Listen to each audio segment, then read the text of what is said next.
Charles Darwin is probably, along with Karl Marx and Sigmund Freud, the most important figure in modern history. In fact, you could say even the tentacles of his influence reached right into the early 21st century. And in many ways, even though Darwin probably didn't intend it at the outset, Darwin Day in many ways has become many ways the opposite of Christmas Day. That's because Darwinism is often seen as the crux or the foundation for atheism. Because till Charles Darwin came along, people believed that the world, the universe, was created by a creator God. But when Charles Darwin postulated On the Origin of Species that life, or rather species, did not necessarily have to be created by God, but were a process of natural evolution, then very often people began to think that if there's no creator required, then you don't need a God. But the funny thing is that was not what Darwin set out to do when he first wrote his book. Where Darwin came from a family of quite theistic people who were believers. But by the time, and in fact the first few editions of his book had forewords written by bishops and believers telling them how evolution wedges in perfectly with the biblical and the Quranic God. But by the time the 6th edition of his book was published, Darwin had changed his mind. In fact, along with some of his acolytes, chiefs among them being Thomas Huxley, who was often called the bulldog of Charles Darwin, Darwin and what is called Darwinism became the crux of the atheist movement. But the funny thing is that nothing had changed between the 6th edition and the 1st edition of Darwin's book. What really changed was not the science, but the emotion. Because in the interim, Darwin had lost his favorite daughter, Annie. They say that she died in his arms. And therefore Darwin's reason for converting from theism to atheism was not so much the science of evolution. Because till the 5th edition, he thought evolution fit in perfectly with the God idea. But the problem of suffering, what is called in philosophy theodicy. The logic being, if the innocent suffer, if good people suffer, then means God doesn't exist. But of course, no religion says there is no suffering in the world.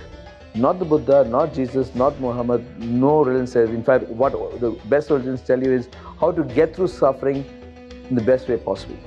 How to handle pain. But most of them, in fact, will tell you pain is essential. The universe would not exist if pain and evil doesn't exist. But having said that, Darwin has become so influential that it also defines how human relationships work. In fact, evolutionary psychology, the role of men in history as hunters and women in history as gatherers, defines practically everything we know about man-woman relationships today.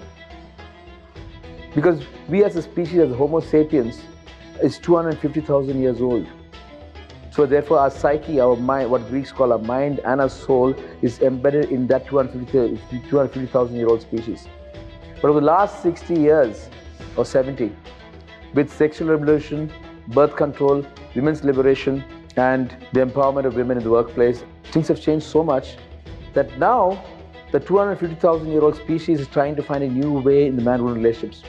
Because the man-woman relationship was defined in one way by 250,000 years of history.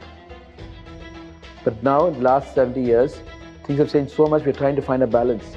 And we're yet unable to find that balance, which is why the modern family is in such a, I would say, free fall.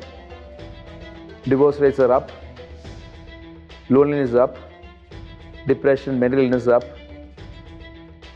And in many countries around the world, especially let's say in America for example, in many ethnicities, more than half the children grew up in broken homes.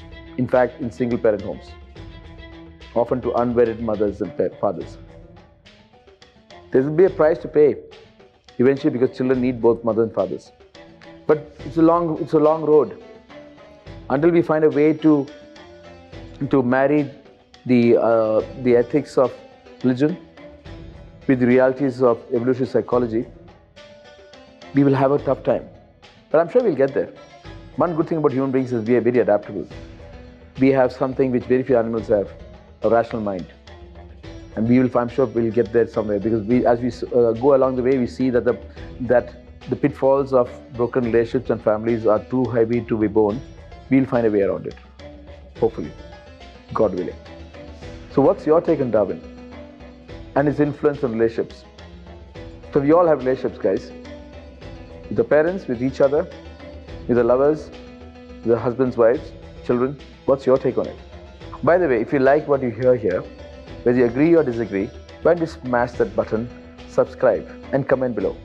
I would love to hear what you want to say, because maybe I learned something, and hopefully you have learned something by listening to this video.